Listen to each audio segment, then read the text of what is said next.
Why take one vacation with the family when you could take all of them? With Royal Caribbean, you don't just go to the beach. You visit a private island and race down the tallest water slide in North America. You don't just go for a road trip. You ATV and zip line through the jungle. You don't just go somewhere new. You rappel down waterfalls and discover ancient temples. Because this isn't just any vacation. This is all the vacations. Come seek the Royal Caribbean. Ships Registry, Bahamas. This new year, it's time to do wellness on your terms. That's where Ollie comes in. Thanks to their delightful gummies, you can actually get a good night's sleep. And you might finally stand a chance of staying focused. Because this is the year of you. Discover Ollie vitamins and supplements. These statements have not been evaluated by the Food and Drug Administration. This product is not intended to diagnose, treat, cure, or prevent any disease. This is Optimal Health Daily, episode 2479. Why Am I Not Getting Leaner? By Nancy Clark of nancyclarkrd.com. And I'm Dr. Neil Malik, your host. Welcome back to Optimal Health Daily, or welcome for the first time if you're new here. This is the podcast where I act as your very own personal narrator and read to you from some of the most popular health and fitness blogs online. And with that, let's get right to it as we optimize your life. Why Am I Not Getting Leaner? By Nancy Clark of nancyclarkrd.com. I religiously track my food and exercise. I'm eating 1,300 calories, the number my tracker told me to eat if I want to lose 2 pounds a week. I've been following a strict diet and the scale hasn't budged. My friends tell me I'm eating too little.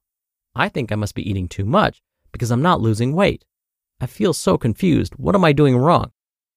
I often hear this complaint from weight-conscious people who don't know if they're eating too much or too little. They believe fat loss is mathematical. Exercising 500 calories more or eating 500 calories less per day will result in losing 1 pound of fat per week, right? Not always. Weight reduction is not as mathematical as we would like it to be. Is it a diet or a famine? If you are already exercising like crazy and are eating far less than you deserve, but the scale doesn't budge, you might wonder if something's wrong with your metabolism. Are you eating the wrong kinds of foods? What's going on? When athletes have excess body fat to lose, they tend to lose it relatively easily. But when they get close to their race or dream weight, fat loss can slow to a crawl. That's when frustration sets in. You might think reducing your calorie intake even more would be a good idea. No.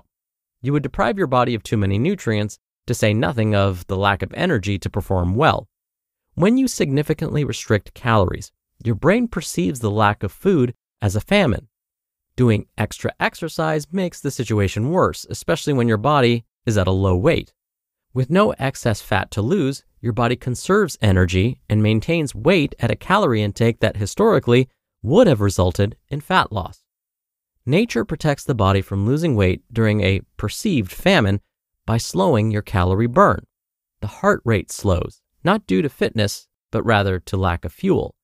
Blood flow to extremities slows in order to keep your organs warm. Your hands and feet feel cold all the time. Your stomach and intestinal tract slows.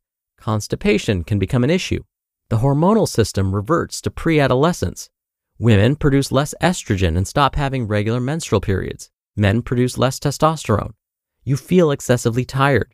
You can muster up energy to exercise, but then are droopy the rest of the day. Fatigue becomes your middle name. The role of genetics. When an athlete complains about lack of fat loss, despite rigid food restriction, one of my first questions is, how do you look compared to others in your genetic family? Are you leaner or far leaner than they are? The standard response is far leaner. Remember, the apple doesn't fall too far from the tree. Nature's blueprint for your body might differ from your dream physique. Pay attention to what others say about your body. If your mom or partner says you're too thin, listen up and stop striving to be leaner yet. Rather than struggle to lose those last few pounds, gently accept your physique and be grateful for what your body does for you. It is strong, healthy, powerful, and able to do what you ask it to do, like run a marathon, raise a family, train for and complete an Ironman, bike 100 miles, and so on. It is a resilient vehicle that carries you through each day. It's good enough. Hopefully, you will not have to experience a broken leg or be diagnosed with cancer before you learn to be grateful for your body and how it allows you to walk, run, and live an active lifestyle, regardless of your size or shape. Eat more, get fat? You can stop the diet or famine by eating more, and you will not instantly get fat. Rather, your metabolism will quickly return to normal. If your body is too thin, it will strive to restore itself to a genetic weight. This is why athletes can have a hard time staying at their racing weights. Being too thin is very hard to maintain. If you believe you still have excess flab to lose, yet the scale doesn't budge despite your strict diet, what can you do? I generally recommend eating more and exercising less. To the shock of many of my calorie-deprived clients, this tends to work better than exercising more and eating less. Sounds counterintuitive. So how can that be true? Think of your body as being a campfire. When it has 3 logs to burn, it generates a lot of heat. When it has just 1 log, it produces just a small flame. The same with your body. The more fuel it has, the more calories you will burn. While adding calories, focus on the benefits, like how much better you feel, the power in your workouts, your happier mood, and better quality of life. If you don't trust your body and are fearful that eating more will end up with you regaining the weight you worked so hard to lose, get help. A sports dietitian can guide you through this process. Use the referral network at scandpg.org to find your local expert. Are fitness trackers helpful? Fitness trackers offer information that's interesting but not precise. Something strapped on your wrist can sort of measure what your legs are doing, but many variables impact accuracy. For example, pushing a baby jogger with straight arms gives a different step count than if you were to run with freely swinging arms. As for energy expenditure, note that some of the calories reported as being burned during your workout include calories you would have burned in that hour regardless of exercise. Knowing calories burned can be dangerous. Oh, I just burned 500 calories, so now I deserve to eat ice cream. So tracking here in this case might not enhance fat loss. Your body is your best calorie counter. Instead of tracking calories to determine if you've eaten the correct amount, try listening to your body. Before you eat, ask yourself, am I eating because my body needs fuel or because I'm bored, lonely, or stressed? Am I stopping eating because I'm satisfied or just because I think I should? By eating mindfully, you will not overeat or undereat. You'll simply relearn skills from childhood. When you ate when you were hungry, stopped when you were content, maintained a good weight, and never ran out of energy. Life is better when you are free from being in food jail. You just listened to the post titled, "Why Am I Not Getting Leaner?" by Nancy Clark of nancyclarkrd.com, and I'll be right back with my commentary. We're driven by the search for better, but when it comes to hiring, the best way to search for a candidate isn't to search at all. Don't search, match with Indeed. Indeed is your matching and hiring platform with over 350 million global monthly visitors and a matching engine that helps you find quality candidates fast. Ditch the busy work. Use Indeed for scheduling, screening, and messaging. 93% of employers agree Indeed delivers the highest quality matches compared to other job sites. One of the things I love about Indeed is that it filters out incompatible applicants. So when you're hiring, the process is much faster, and you only have to consider applicants that are already likely to be a great fit. And listeners of this show will get a $75 sponsored job credit to get your jobs more visibility at Indeed.com/health. Just go to Indeed.com/health right now and support our show by saying you heard about Indeed on this podcast. Indeed.com/health.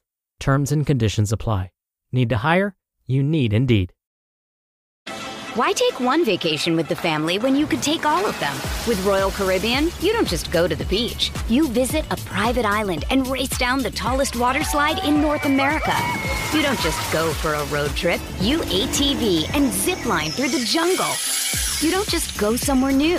You rappel down waterfalls and discover ancient temples. Because this isn't just any vacation. This is all the vacations. Come seek the Royal Caribbean. Ships Registry, Bahamas. Dr. Neil here for my commentary. There's this reality, and see if this sounds familiar. We seem to be doing everything right. We're exercising regularly. We've reduced our calorie intake, but still eating more vegetables and whole grains. We're sleeping well. We're doing everything right and working really hard at it. And after a few weeks, nothing seems to have changed. The fat is still hanging around the belly and our arms. Our clothes are not fitting any better. All of that hard work has led to nothing, or so it seems. We have to remind ourselves that some of these changes are not always obvious. Like, maybe your heart is getting stronger. That's not going to show up in the mirror, though. Maybe your blood has less fat and cholesterol floating around in it. Maybe your mood has been better. None of these changes will look like six-pack abs, though. So all of this to say, don't give up. Keep going. Your body is changing and will continue to change so long as you stick to what you've been doing. Just focus on the process, and the outcome, like our clothes fitting better, will happen naturally. All right, that's another edition of Optimal Health Daily. I hope you're having a great weekend. Thank you so much for listening, and I'll be back here again with you tomorrow. So I'll see you there where your optimal life awaits.